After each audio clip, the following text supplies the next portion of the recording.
Bonjour à tous, je vous souhaite le bienvenue au webinaire de SolarMarkt.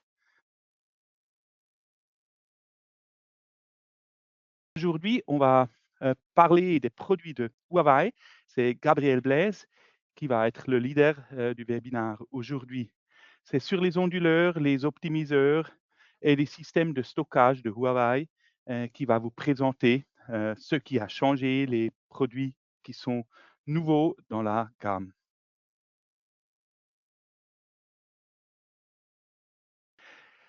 On aimerait bien que vous êtes active avec nous. Comment pouvez-vous participer? Il y a 2 possibilités.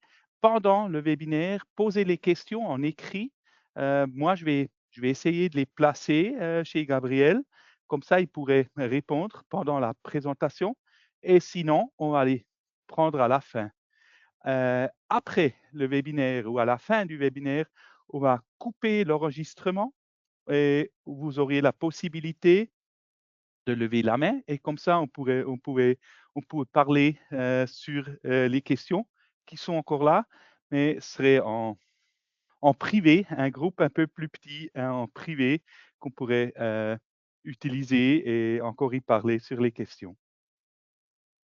Qui est SolarMark? On est 35 ans sur le marché solaire. On a eu notre anniversaire cette année et on est le plus grand fournisseur de produits photovoltaïques en Suisse. Il y a le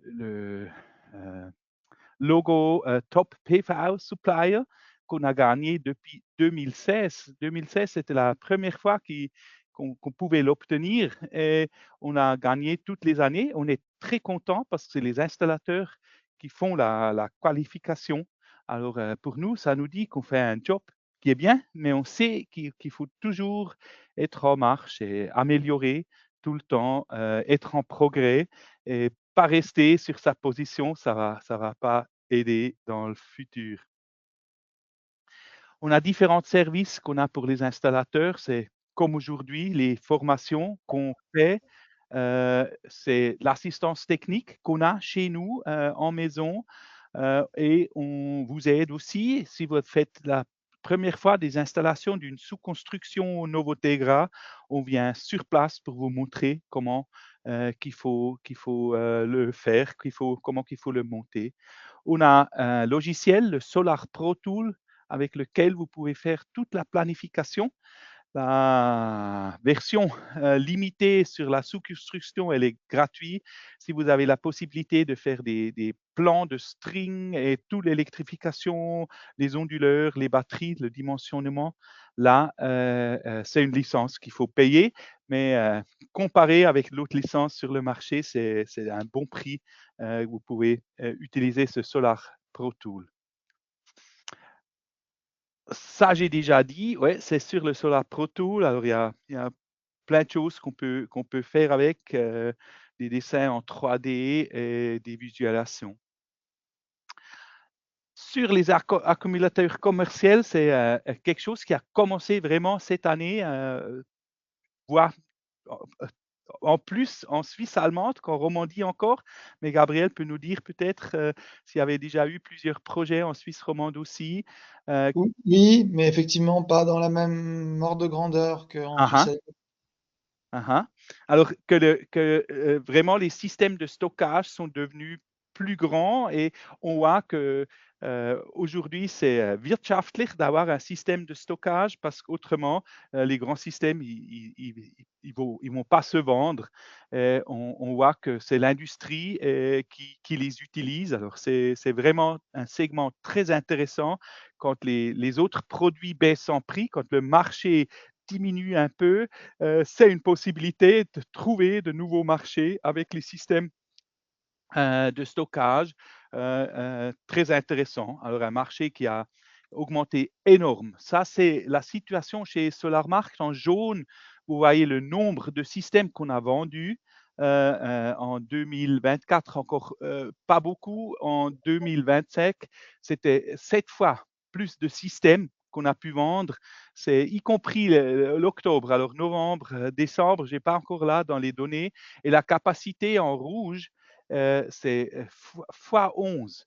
de capacité, ça a changé. Alors, c'est un marché qui a vraiment pris une dimension impressionnante. Ouais, c'est clair, on a commencé avec un niveau très bas, mais on est aujourd'hui sur un niveau vraiment élaboré, alors qui est très attractif.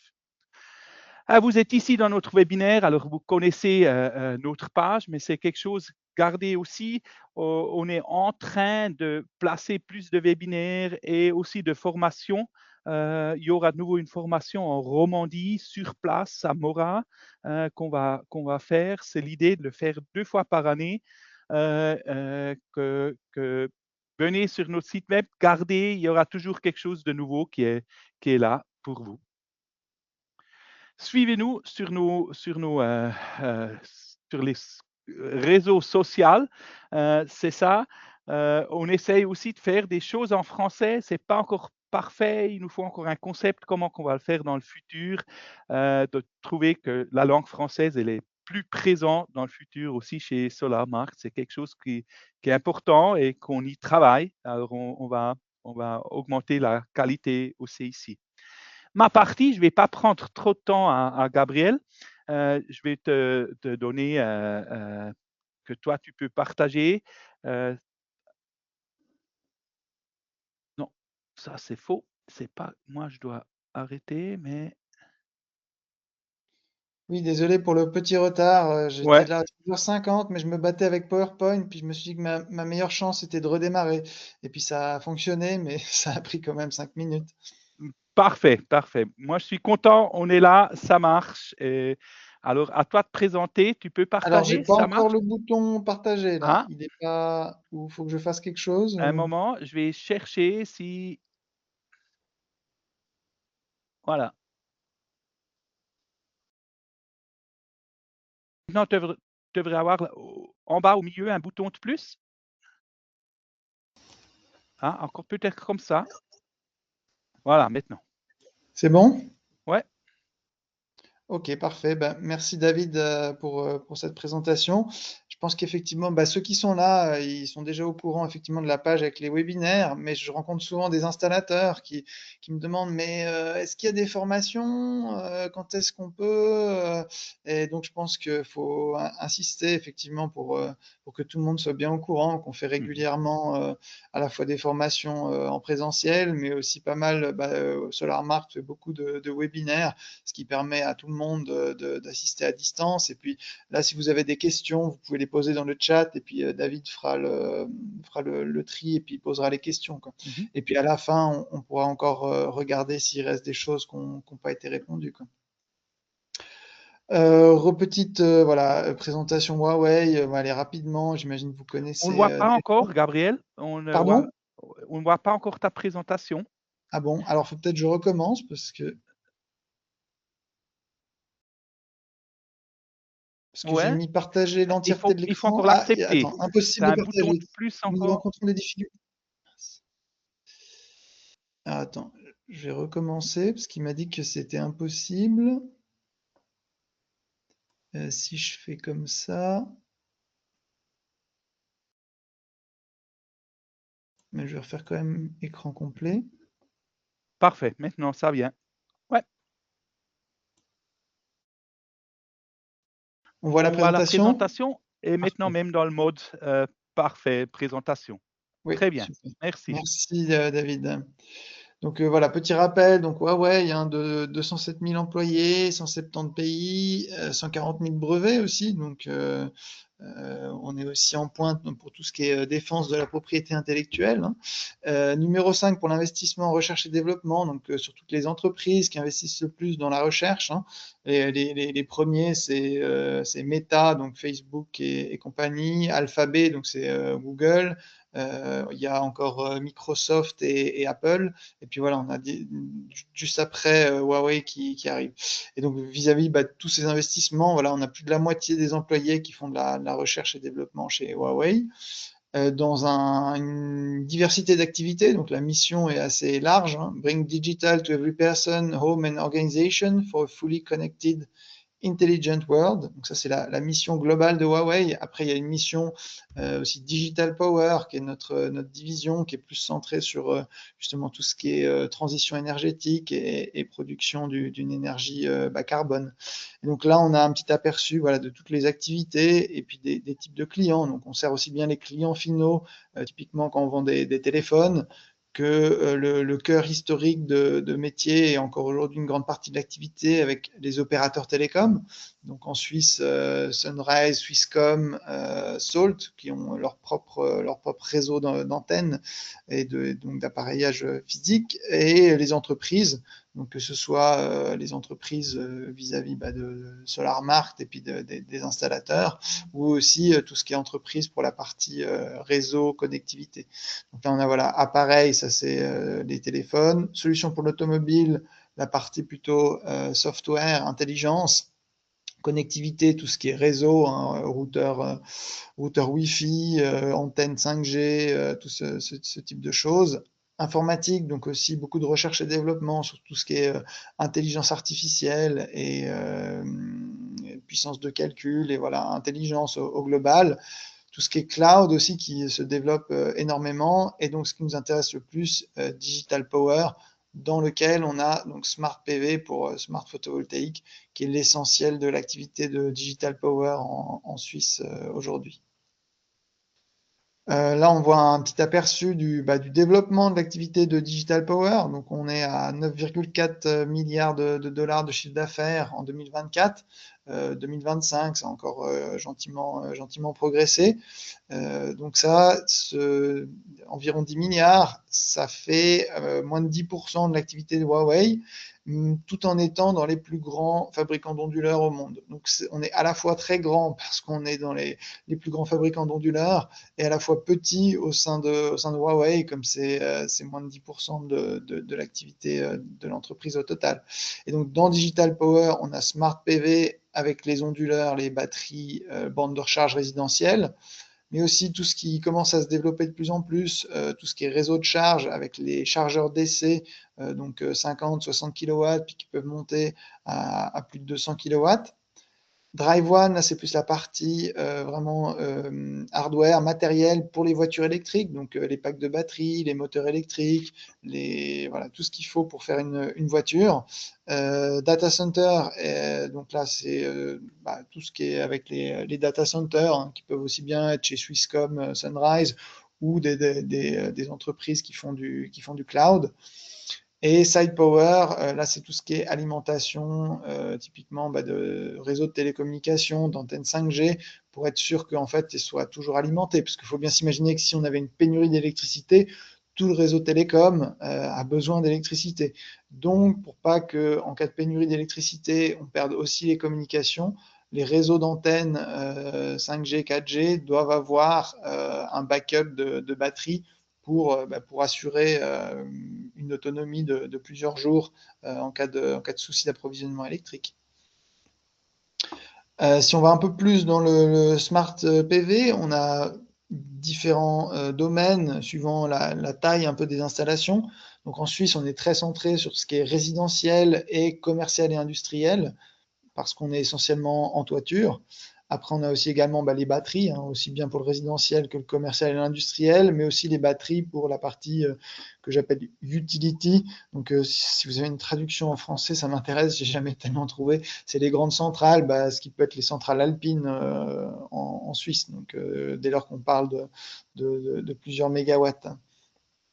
Et puis donc, par rapport à tout ça, dans Digital Power, l'essentiel, c'est gestion de l'énergie, donc des watts, mais en utilisant aussi l'intelligence des bits, et donc en faisant de la digitalisation et en essayant de gérer tous ces appareils de la façon la plus intelligente.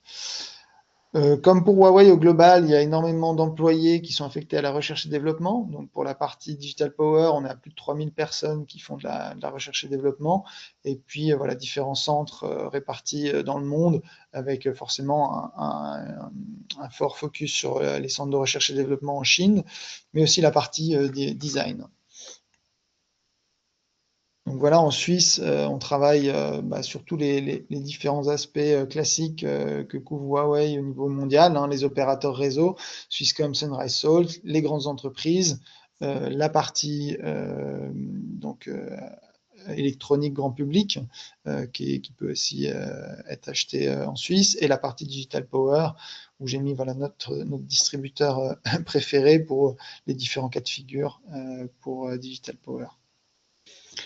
La structure pour la Suisse, donc on a le siège à Berne et le plus grand bureau à Zurich. On a notre laboratoire photovoltaïque, donc on a une pièce avec les onduleurs, MAP0, MB0, les batteries, le chargeur de voiture électrique, et puis on peut faire des formations dans ce laboratoire et inviter les installateurs à essayer pratiquement avec l'application, à regarder tous les menus, les mises en service, à poser des questions justement sur les problèmes qu'ils peuvent rencontrer lors des mises en service. Donc ça, c'est l'ajout de 2025. Et puis on va continuer. On a fait la première formation en français. Et puis on va continuer avec ce laboratoire photovoltaïque l'année prochaine. Petit point sur la gamme actuelle. Donc j'ai simplifié un peu là le portfolio. J'ai enlevé justement les anciens produits. Donc typiquement l'ancienne batterie, la Luna 2000 S0, qu'on on ne vend plus. Après, il faut regarder avec votre distributeur s'il reste des stocks et des commandes en cours, puisque les dernières c'était tout récemment. Au niveau des onduleurs, donc j'ai enlevé le L1 qui était l'ancienne version, puisqu'il allait que sur des panneaux jusqu'à 12,5 ampères, donc c'était un peu limité. Maintenant, on a le LB0, éventuellement LC0, mais pas très pratique pour la Suisse parce que lui c'est haute puissance, mais on va utiliser le LB0 3 kW et 3,6 kW pour les installations, les toutes petites installations de quelques panneaux, quoi. Si on a 4 kg, on peut mettre un 3,6 en monophasé. En plus, il a l'avantage qu'il démarre à 50 volts. Donc, avec 2 panneaux, on arrive déjà à démarrer l'onduleur. Et puis, il est déjà à ces tensions basses, il est déjà dans sa plage de tension idéale. Donc, il est vraiment fait pour ces petites installations.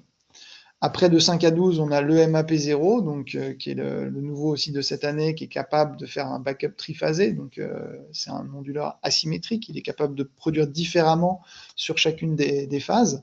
C'est ce qui lui permet de faire le backup triphasé. Et puis, toujours le MB0 de 12 à 25. Donc, lui, il peut faire du backup, mais uniquement sur une phase et sur un tiers de sa puissance. Donc, en général, pour un 12 kg, on a plutôt intérêt à mettre un MAP0 parce que il a cette capacité de backup et en plus, il est un peu moins cher que le MB0. Seul avantage du 12 kg MB0 par rapport à ça, c'est qu'il a 2 entrées batterie. Donc, il va pouvoir gérer 4 colonnes de batterie Luna 2000 S1.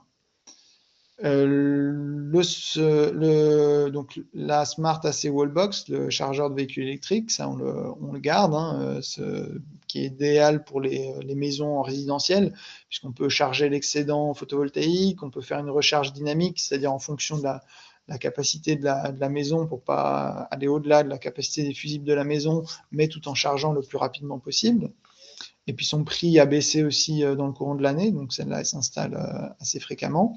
Et puis sur tout ce qui est optimiseur, là de la même manière, maintenant on est tout sur du Merck. C'est pareil, ça permet de simplifier. On n'a plus de mélange avec les Sun 2000 et puis les Merck. Hein, ils s'appellent tous Merck.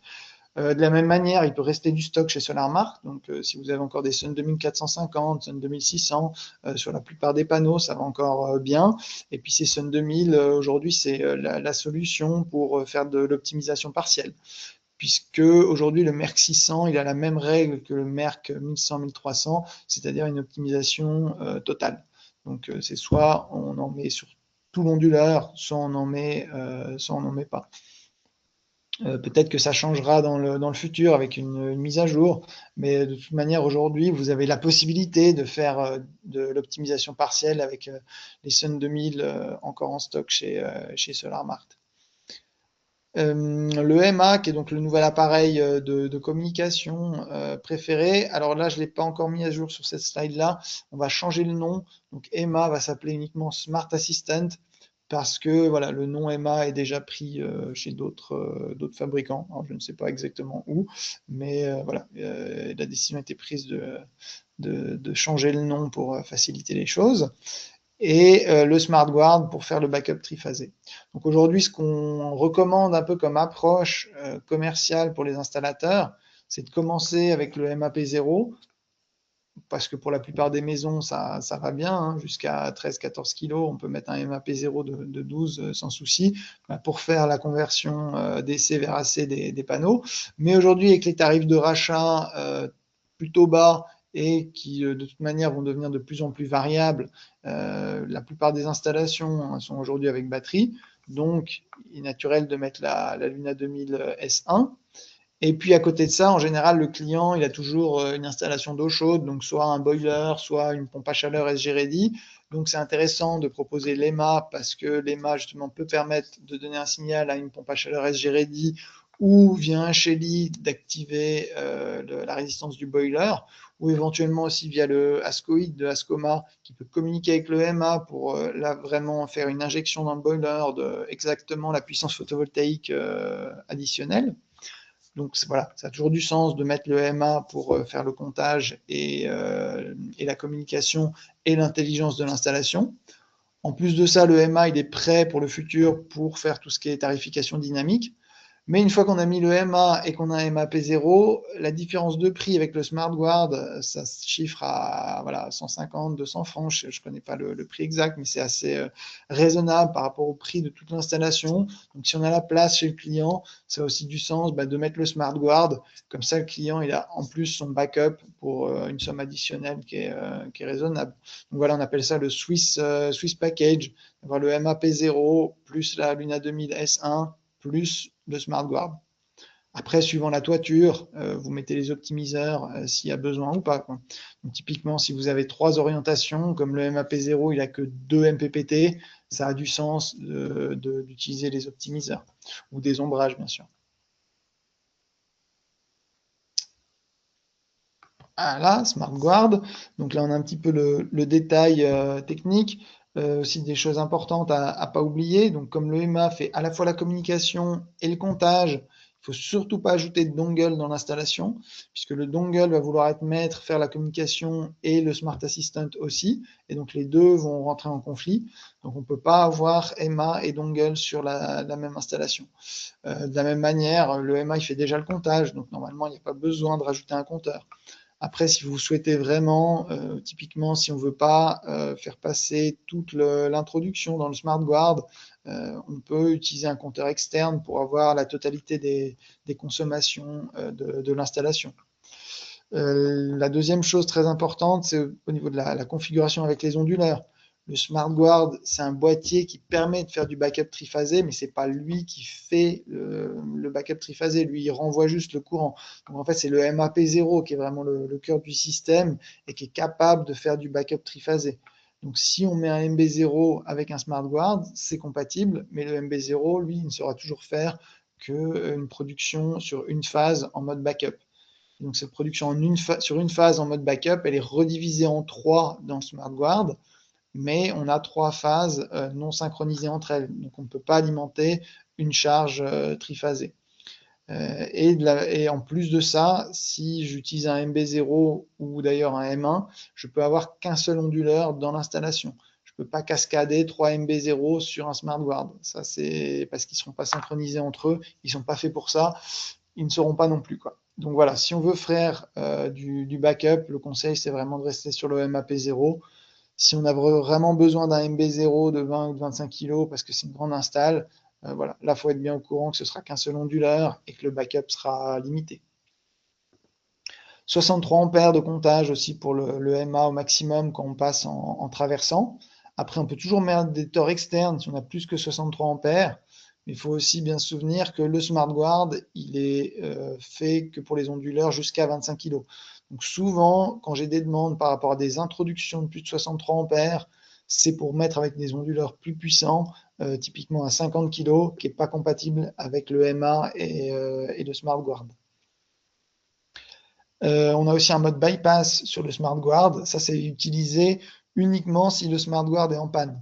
puisque forcément, alors c'est quelque chose de rare, mais le problème, c'est qu'un client qui s'est payé un backup, s'il a un problème et que du coup toute sa maison n'est plus alimentée alors que les voisins ont encore du courant, voilà, là ça peut devenir vite délicat. Et donc c'est pour ça qu'on a ce bypass. Si un problème sur le smart guard, on peut toujours activer ce bypass et alimenter toute l'installation, le temps de faire le SAV, histoire que le client ait toujours du courant dans sa maison, quoi.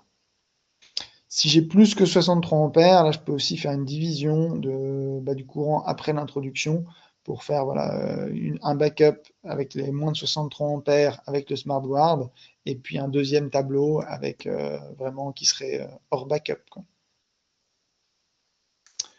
Le MAP0, donc comme je disais, comme c'est le nouveau de cette année, on a réaugmenté les intensités maximum, donc 16 ampères par MPPT, ce qui permet d'utiliser les tout nouveaux panneaux les plus puissants.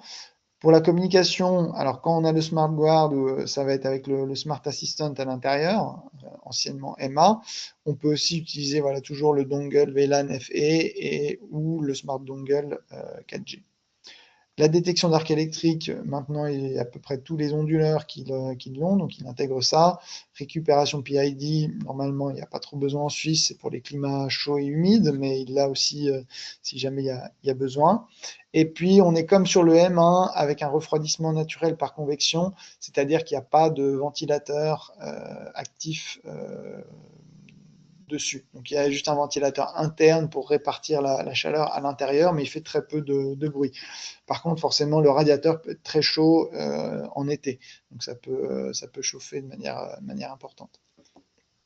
Pour la communication, on a une prise RJ45 qui permet de faire la communication avec les batteries, que ce soit les S0 ou les S1. Et ce câble-là, maintenant, la plupart du temps, il est déjà dans le carton du MAP0. S'il n'est pas dans le carton, vous pouvez l'acheter aussi directement chez SolarMart. Et puis, si vous avez besoin de plus que 3 mètres, après, vous pouvez le faire en respectant ce petit schéma par rapport à l'ordre des fils. Donc, avec le RS485A et B sur les ports 1 et 2, et puis 7 et 8 pour la terre, et enable, les câbles enable moins et plus.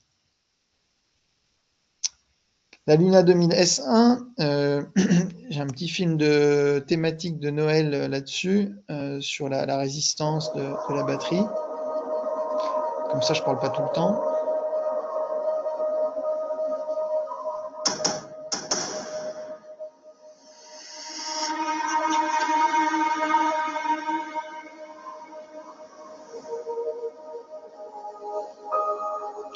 Donc ça, c'est la résistance au brouillard salin, pas forcément critique pour la Suisse, mais voilà, c'est résistance aussi aux conditions externes un petit peu brutales.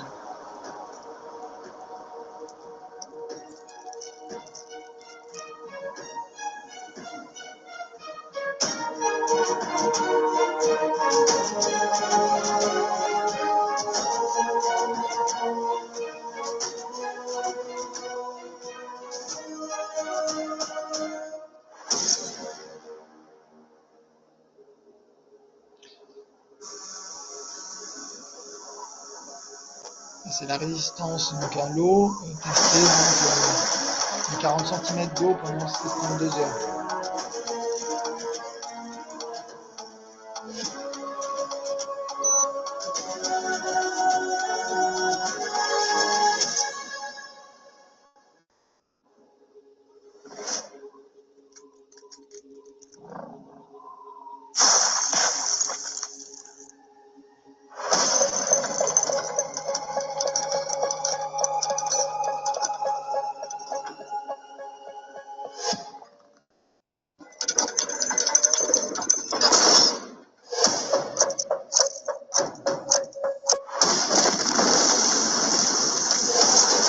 Alors juste pourquoi on fait ça? Parce que un des dangers de la batterie, c'est s'il y a un choc dessus, typiquement la voiture qui rentrerait dedans, c'est là où on peut avoir un emballement thermique au niveau des cellules.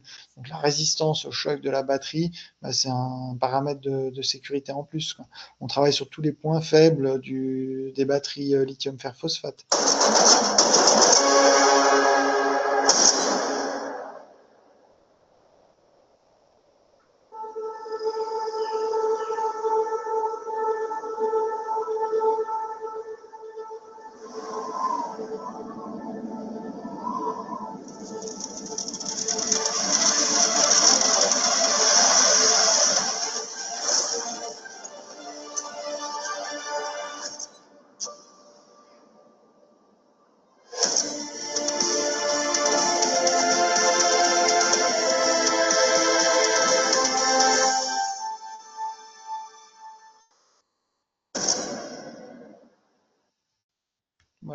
Alors, oui, c'est du coup. Impressionnant, ouais. Oui. Alors cette sortie dans la neige, du coup c'est possible en termes de fonctionnement et donc en termes de garantie, c'est pareil, il y a pas de souci.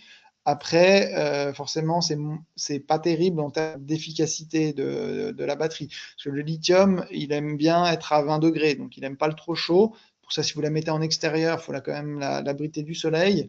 Et puis, il aime pas le trop froid. Donc là, si on est en dessous sur des températures négatives, on va utiliser une partie du courant solaire pour réchauffer la batterie. Donc voilà, c'est possible. Après, en termes d'efficacité, c'est mieux si on l'abrite un petit peu plus. Typiquement, dans un garage, c'est parfait. Euh, mais à choisir entre la mettre au fond de la cave ou dans un garage ou à l'extérieur, vaut mieux la mettre à l'extérieur. Puisque donc le danger, c'est en cas d'emballement thermique, là on a des gaz très chauds qui se dégagent et puis la batterie monte à plusieurs centaines de degrés. Donc, vous imaginez bien que si vous l'avez mis au fond de la cave, on a des problèmes au niveau de l'aération pour évacuer ces gaz. Et puis pour évacuer le module aussi, s'il faut passer par un petit escalier en colimaçon avec un bloc de 70 kg qui est monté à très très chaud, c'est très compliqué. Si on est dans un garage, à la porte du garage, on peut venir avec un transpalette parce que bon, c'est quelque chose de très rare. Nous, on n'a jamais eu de cas, mais voilà, sur les chimies lithium fer phosphate, c'est quelque chose qui peut arriver. Donc c'est toujours à vous aussi de voir en fonction de l'installation où est le meilleur endroit pour la batterie.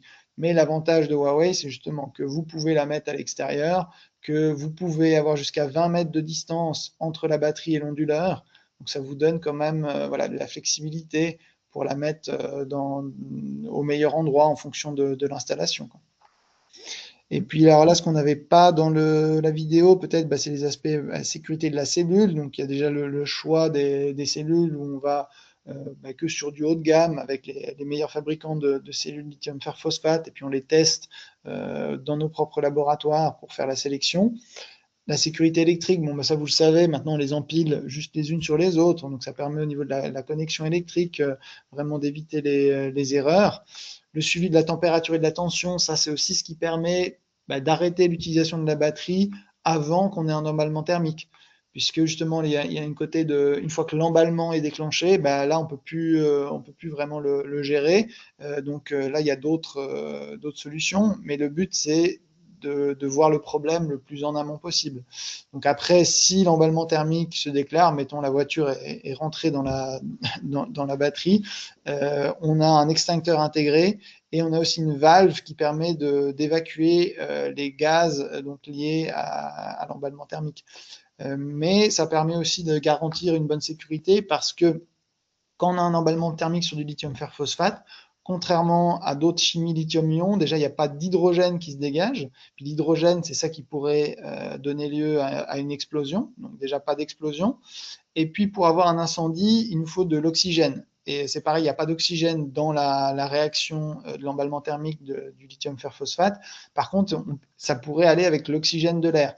Mais c'est pour ça que le pack il est scellé et qu'on a cette valve qui permet d'évacuer les gaz, parce que forcément sinon les gaz s'accumulent à l'intérieur du pack. Et puis c'est là où on pourrait avoir une explosion, pas à cause de l'hydrogène, mais à cause de la pression dans le pack. Donc ça permet aussi de gérer la pression dans le pack et d'éviter un mélange avec l'oxygène. Mais c'est aussi pour ça que c'est important d'être dans un endroit qu'on peut bien ventiler pour pas avoir une accumulation de gaz qui pourrait être toxique à l'inhalation. Donc voilà, on a quand même suffisamment de paliers de sécurité pour que même dans le pire des cas, on arrive à limiter la casse. Donc ça, c'est voilà, les caractéristiques techniques. Maintenant, on a 10 kW de charge-décharge sur une colonne de Luna 2000 S1. Aussi, nouveauté qui va arriver l'année prochaine, la possibilité d'être encore plus flexible sur la quantité d'énergie sur chaque colonne. C'est-à-dire qu'on va rajouter des modules de 5 kWh sur la Luna 2000 S1. Donc ce sera le même module, donc même taille, même poids. Ce sera juste une limitation au niveau du software, mais ça permettra de vendre par exemple une 12 kWh en Luna 2000 S1. Vous pourrez prendre un module de 7 kWh, un module de 5 et vous avez 12 kWh. Et donc, vous pourrez faire toutes les combinaisons comme ça, donc 7 plus 5 plus 5, ou 7 plus 7 plus 7, ou 5 plus 5 plus 5. Donc, vous aurez vraiment beaucoup plus de flexibilité sur la taille de la batterie, ce qui permettra de mieux correspondre aux besoins du client ou à son budget, quoi. Donc, ça sera encore plus de flexibilité pour le choix de la batterie. Au niveau des onduleurs, alors forcément, si je regarde des fiches techniques d'onduleurs qui sont sorties avant la Luna 2000 S1, bah dedans, on n'a pas la batterie, elle n'est pas listée, sauf s'il y a une mise à jour. Mais donc, ça dépend un peu de la date de votre fiche technique.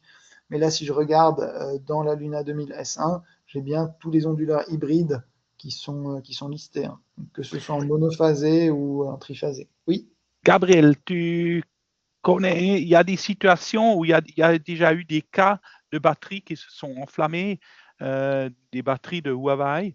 Non, alors pas chez Huawei. On a, je crois que c'est vers Zurich, il y a eu d'autres marques de batteries, donc pas en lithium fer phosphate, justement, où il Voilà. y a eu des explosions. Mais c'est pour ça, c'est déjà important. Quand vous avez le lithium fer phosphate, c'est déjà la chimie la plus sûre, mais il y a toujours quand même cette possibilité d'emballement thermique avec donc des gaz assez toxiques et puis qui mélangés à l'oxygène, ça pourrait faire un feu.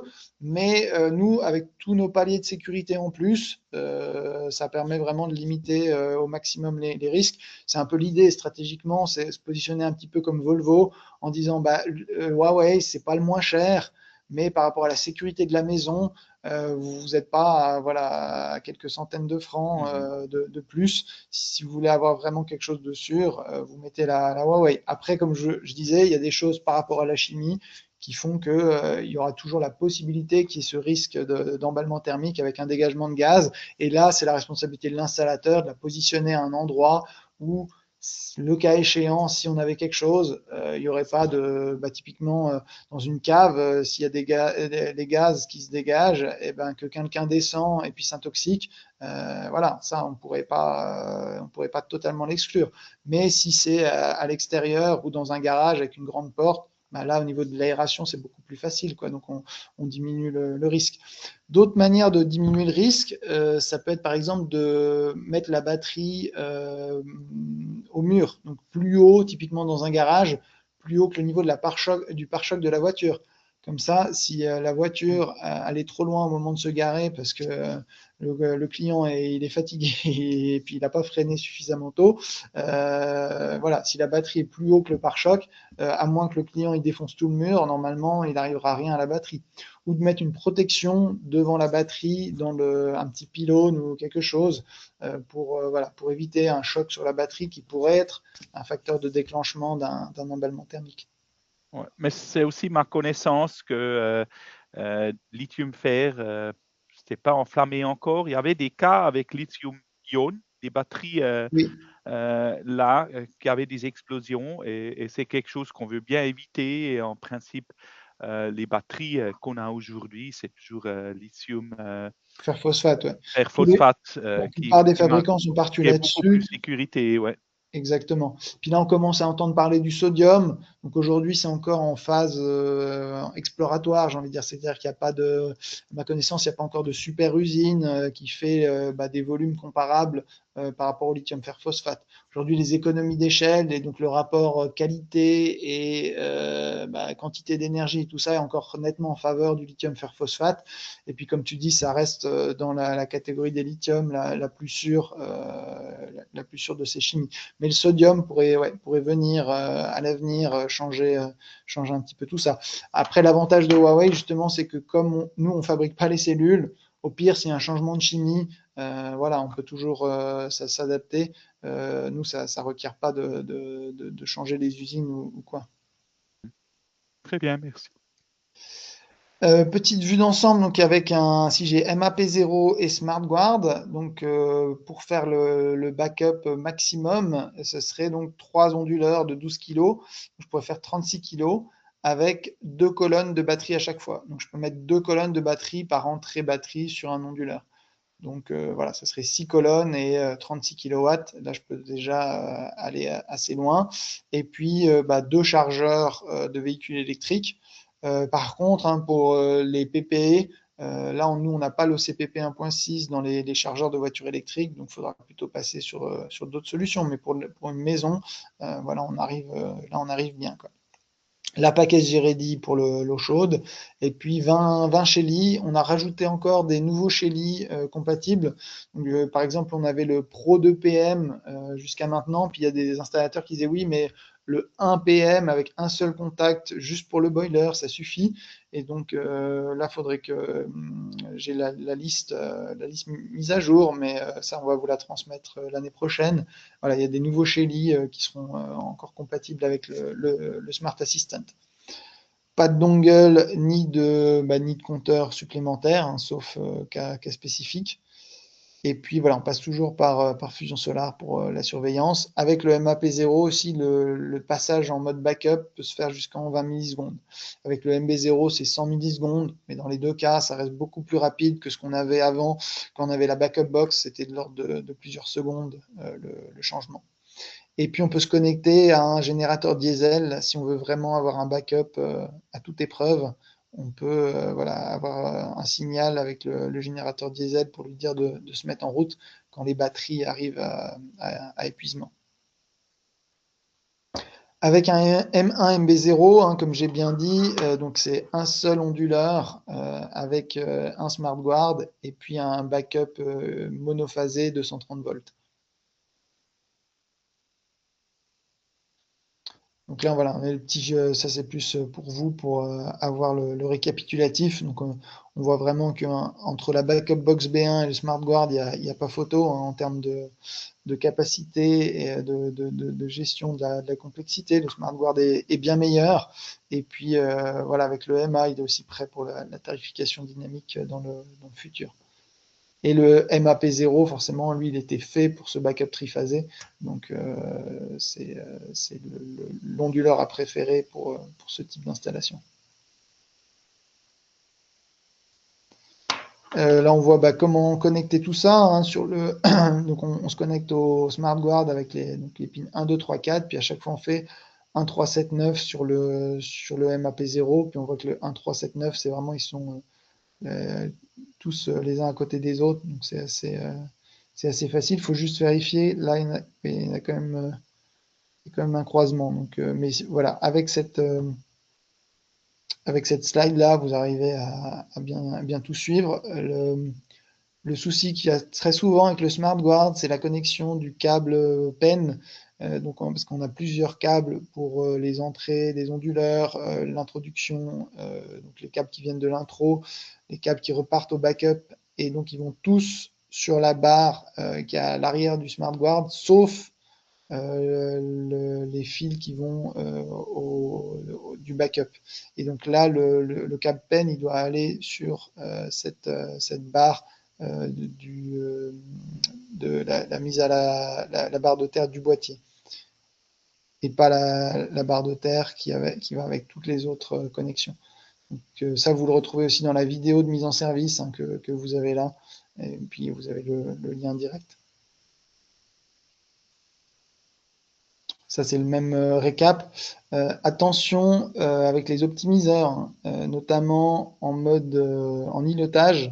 Les optimiseurs, ils ne donnent que 1 volt pour les mercs ou 0 volt par panneau tant que l'onduleur ne leur a pas donné l'ordre de démarrer. Donc, si vous êtes sur une installation en îlotage, l'onduleur, s'il n'a pas de signal réseau et qu'il n'a rien qui vient des panneaux, il ne pourra jamais démarrer.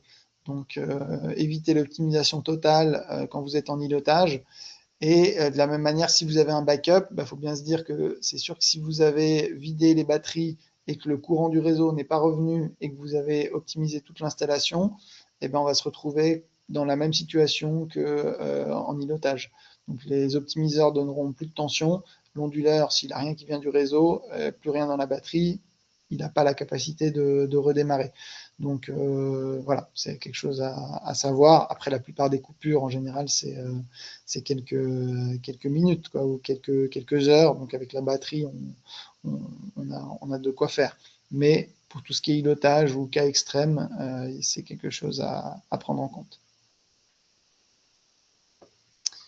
La connexion donc de la S1, comme je disais, on a ce câble RJ45 qui est directement livré avec le MAP0 qu'on peut racheter en plus. Et puis là, on a voilà, le petit tableau avec les différents onduleurs et les différents cas, quoi. On reste avec le M1 et MB0 donc avec le 7 et 9 qui seront occupés à double si vous utilisez un compteur. Mais bon, l'avantage maintenant, c'est que si vous utilisez le MA, il est branché sur les pins 1 et 3 avec le M1 et le MB0. Donc, vous serez tranquille sur le 7 et 9. Il n'y aura que la connexion qui va à la batterie Luna 2000 S1. Et après, le conseil, c'est si vous avez deux câbles qui viennent à double, vous pouvez utiliser un Vago ou vraiment sertir les câbles ensemble, histoire d'avoir vraiment une bonne connexion et une bonne communication. Quand vous avez plusieurs batteries, donc il n'y a qu'un connecteur de la batterie, hein, contrairement à la S0, il y avait des connecteurs des deux côtés. Donc vous arrivez avec 1, 2, 3, 4, 5 qui va à l'onduleur, éventuellement avec le RJ45 déjà préfet. Et puis après, pour aller à la deuxième batterie, bah, vous ressortez sur 6, 7, 8, 9, 10. Et puis vous allez sur les mêmes sur la deuxième batterie. Donc 6, 7, 8, 9, 10. Et puis si là, vous devez repartir à une troisième batterie, vous reprenez encore 6, 7, 8, 9, 10. Donc là, si j'avais une troisième batterie, il faudrait encore les ressertir, utiliser Vago ou les ressertir ensemble pour réutiliser les mêmes ports. Et donc ça, c'est que dans le cas où vous avez un MB0 avec plus que deux batteries de brancher dessus. Donc voilà, ça c'est le petit résumé aussi, je l'ai gardé avec toutes les pins et les correspondances. Voilà, on voit comment on a aussi le cas de la S0 et puis la S1. Donc là, voilà, on voit de l'onduleur à la batterie, 1, 2, 3, 4, 5, 6. Et puis de celle-là, après on va 7, 8, 9, 10, 11, 12 sur la deuxième batterie. Pour la mise en service avec Emma, donc rien de très nouveau. Après, on conseille toujours de faire d'abord une mise en service, mise à jour de l'onduleur, et puis ensuite passer sur le MA. Et puis voilà, on scanne le QR code, ce qui permet de se connecter au Wi-Fi. Après, à la première connexion, il demande de créer le mot de passe. Et puis, une fois que vous avez créé le mot de passe, vous faites les 4-5 étapes pour mettre en service. Si vous avez un autre compteur que l'EMA, c'est là où vous devez dire que vous avez un compteur externe à l'installation. Et puis, du coup, lui dire aussi qu'il y a des torts externes. Avec le SmartGuard, vous pouvez aussi activer le mode hors réseau de l'EMA. Donc ça se passe dans les paramètres. Et puis vous activez le mode off-grid. Et puis vous pouvez aussi vérifier, il y a eu des cas, normalement ça vient déjà avec ce qui s'appelle basculement harmonieux dans l'application Fusion Solar, qui est le basculement en 20 millisecondes, qui permet d'aller très vite. Si jamais le basculement se fait pas suffisamment vite, c'est peut-être qu'il y a un paramètre à changer dans ce qui s'appelle ce basculement harmonieux. Donc là, vous avez fait paramètres, backup de toute la maison, et puis activer la traduction, c'est basculement harmonieux, ça pourrait être traduit différemment, mais c'est encore comme ça dans le Fusion Solar. Une autre demande que j'ai fréquemment, c'est tout ce qui est configuration des appareils intelligents avec l'EMA, parce que en fait, ce qui n'est pas intuitif, c'est que ça se fait depuis l'application client final. Donc en fait, vous mettez en service le Shelly, vous faites les connexions de la package Ready, et après c'est via l'application du client final que lui, il peut ajouter l'appareil. Donc une autre question que j'ai souvent, c'est par rapport à ce DO load. Donc ce DO load, c'est le contact sec du MA pour la pompe à chaleur SG Ready. Donc si vous ne connectez pas de pompe à chaleur, il apparaît quand même parce qu'il est là de toute manière sur le MA, mais il ne fera rien s'il n'y a rien de connecté dessus.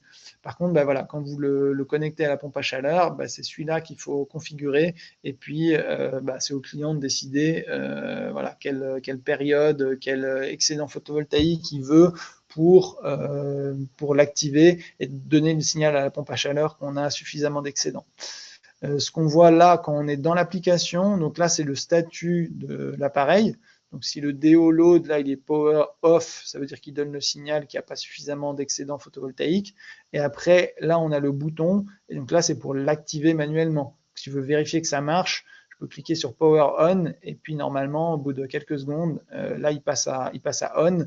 Et puis, on a même une petite mention qui dit que voilà, ça a été fait manuellement et pas selon une programmation. Ensuite, si vous voulez voir si ça a bien fonctionné sur la journée, quand vous allez dans les statistiques de consommation, là, vous aurez des petites barres. Et puis, voilà, on a des valeurs en kilowattheure très basses parce que c'est juste la consommation qui est liée au signal quand on active le relais.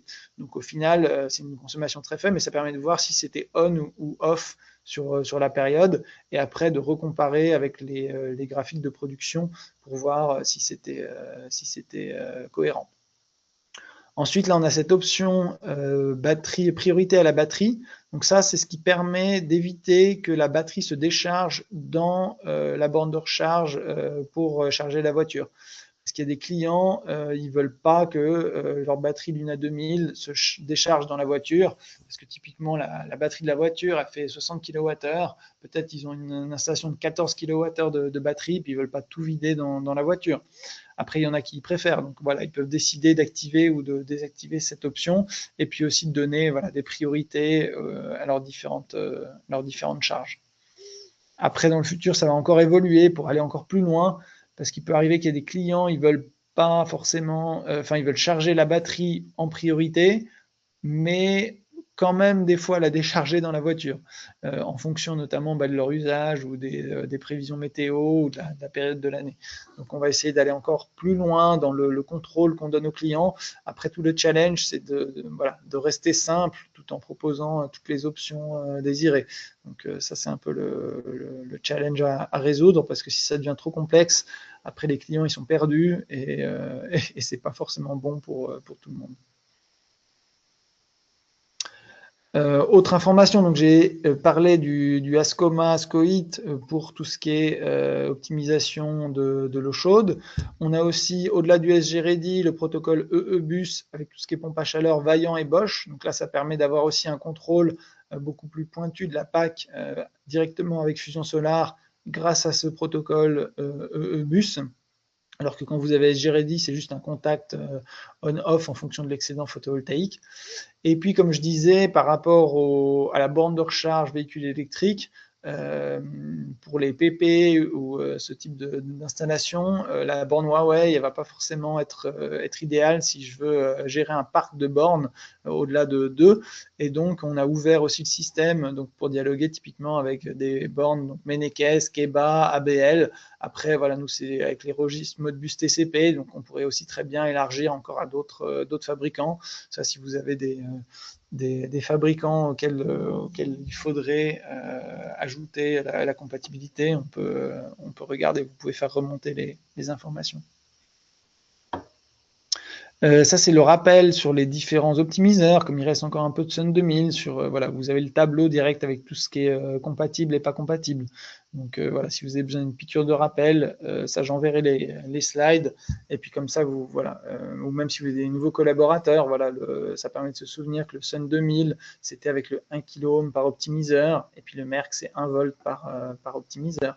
Et puis là, au niveau des compatibilités des onduleurs, vous l'avez là.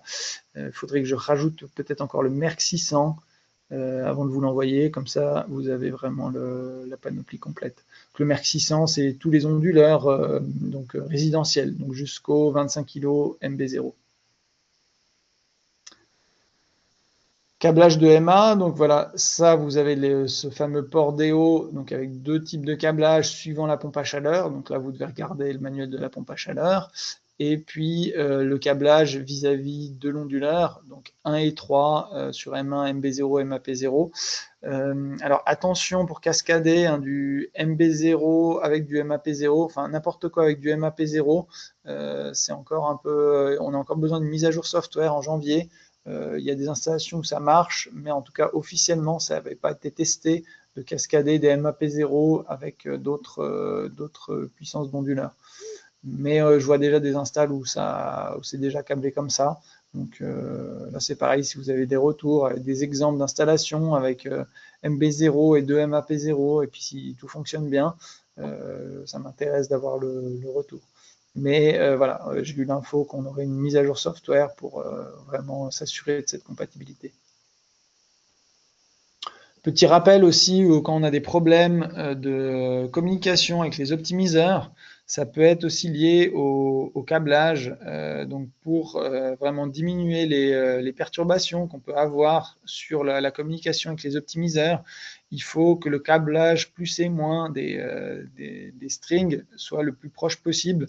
L'idéal, il faudrait même les entrelacer, ce qui est peut-être pas forcément évident à la mise en œuvre, mais voilà, il faut minimiser vraiment l'espace. Et de la même manière, quand on route tous les câbles ensemble, voilà, si j'arrive à les garder chaque string le plus et le moins ensemble et pas faire un gros tas de tous les câbles tous ensemble. Donc ça peut notamment être un problème sur les installations avec des 50 kg et des optimiseurs Merck. Là, on peut se retrouver avec vraiment pas mal de strings et puis avoir des soucis à la mise en service pour la reconnaissance des optimiseurs parce qu'il y a tellement d'optimiseurs, tellement de signaux dans les câbles qu'ils se perturbent les uns les autres. Donc là, la stratégie, ça peut être aussi de mettre en service vraiment onduleur par onduleur et donc d'éteindre à chaque fois que je fais un onduleur, d'éteindre les autres et limite même de faire string par string si ça suffit pas pour vraiment limiter les perturbations et puis permettre la reconnaissance des optimiseurs par l'onduleur. On a aussi tout ce qui est antennes radio qui peuvent, pour d'autres optimiseurs, à partir du moment où on communique par courant porteur en ligne, voilà, tout ce qui peut perturber le signal ou des grosses puissances, hein, des machines avec plusieurs dizaines de kilowatts qui s'enclenchent, typiquement des moteurs d'ascenseur. Si le câblage passe à proximité, ça peut aussi provoquer des perturbations. Donc voilà, ça c'est les choses à faire attention pour avoir une bonne communication entre les optimiseurs et l'onduleur. Aussi mettre à jour le MBus de l'onduleur, puisque c'est le MBus qui gère la communication entre l'onduleur et les optimiseurs. Et donc cette mise à jour, ça peut permettre voilà, d'avoir le dernier algorithme, le dernier software qui peut-être arrive à mieux filtrer toutes les perturbations qui peuvent affecter l'installation. Enfin, rappel de la page la plus importante avec le lien qui est dans toutes mes signatures email, donc notamment si vous recevez la newsletter à peu près tous les mois, vous avez au moins un mail de ma part par mois avec dans la signature le lien vers cette page où vous avez le numéro de la hotline et le formulaire pour ouvrir Ticket SAV et toutes les instructions pour les installateurs avec justement les réponses à toutes les questions les plus fréquentes. Au niveau SAV, on a encore aussi pas mal progressé cette année. Donc cette année, on a commencé, enfin non, l'année dernière, on a commencé avec un support suisse. Et puis là, à un moment au milieu de l'année, on n'avait plus que 2 personnes au support. Maintenant, on a 4 ingénieurs sur Suisse pour le support SAV.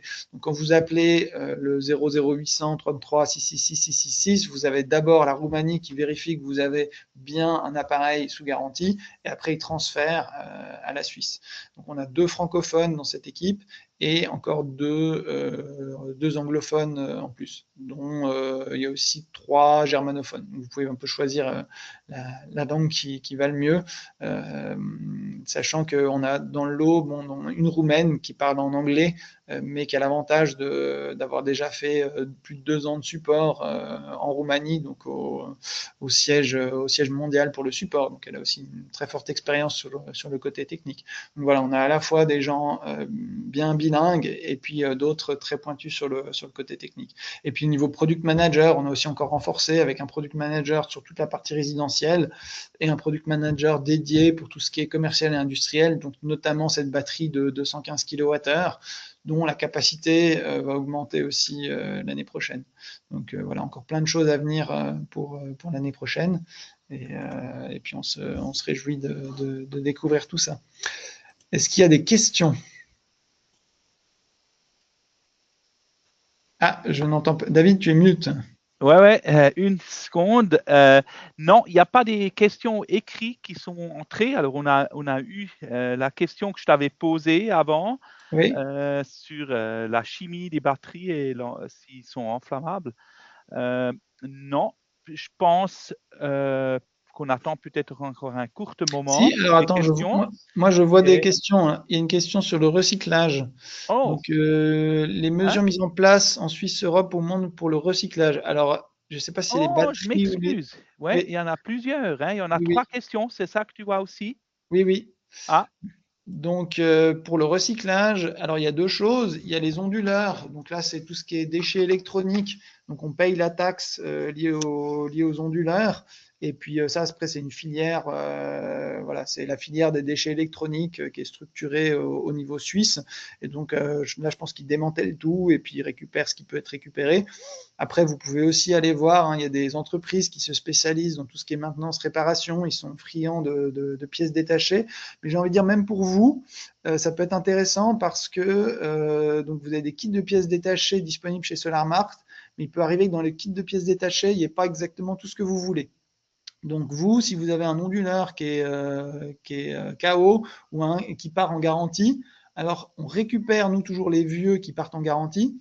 Par contre, mon collègue, lui, il dit il a besoin juste de la carcasse avec le numéro de série. Si vous voulez prendre un connecteur ou quoi, surtout n'hésitez pas, vous le mettez de côté. Et puis comme ça, si un jour vous avez un ennui sur un chantier, ben, ça peut peut-être vous dépanner énormément parce que, alors, soit vous économisez l'achat d'un kit chez SolarMart, soit encore mieux, si la pièce n'est même pas dans le kit, bah, ça vous évite de racheter un onduleur.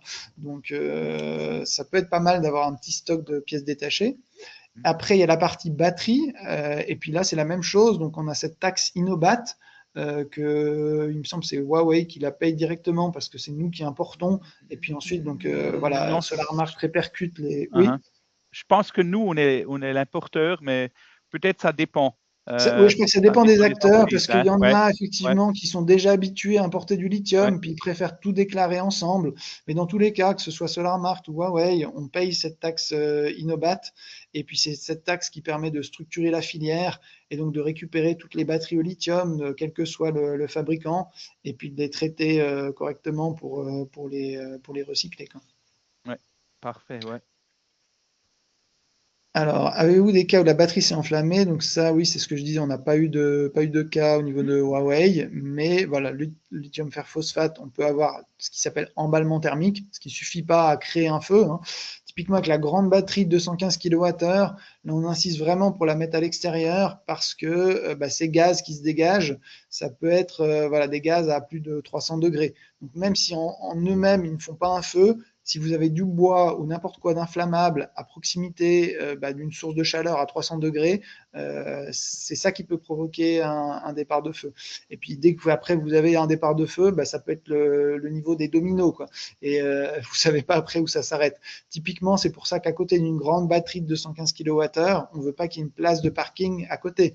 Parce que si vous avez une voiture qui est garée dessus, que ce soit une voiture thermique ou électrique, et ben si elle se met aussi à flamber, et ben elle peut contaminer celle d'à côté, celle d'à côté, celle d'à côté. Puis une fois que vous avez tout un parking qui flambe, vous êtes bien content, quoi.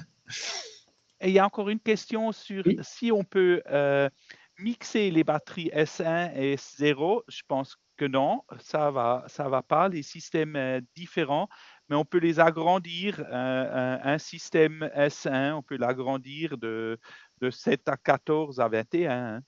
Oui, alors ça, je crois que c'est encore un peu à clarifier parce qu'à l'origine, on pouvait vraiment, sur la même install, on pouvait pas avoir du S0 et du S1. Maintenant, si vous avez un cas, faudrait me demander, je demanderai au product manager. Il est possible que sur si vous avez deux onduleurs séparés, vous puissiez mettre de la S0 sur le premier onduleur et de la S1 sur l'onduleur d'à côté. OK. Donc Ouais. Alors, voilà, deux c'est parce que towers différents, oui, mais sur deux onduleurs aussi différents et ça voilà. pourrait marcher ensemble. OK. Ouais. À vérifier, donc on serait dans le Ouais. cas d'une installation un petit peu complexe, mais il me semble que j'ai entendu dire voilà, que en tout cas ça c'était dans les tuyaux. Après vous précipitez pas, voilà, vérifiez bien qu'on a le feu vert et donner le détail de l'installation, qu'on valide en amont, quoi. Mhm. Alors, je pense ici, c'est le moment. Je vais couper pour les gens qui sont online, qui nous regardent online. Je dis adieu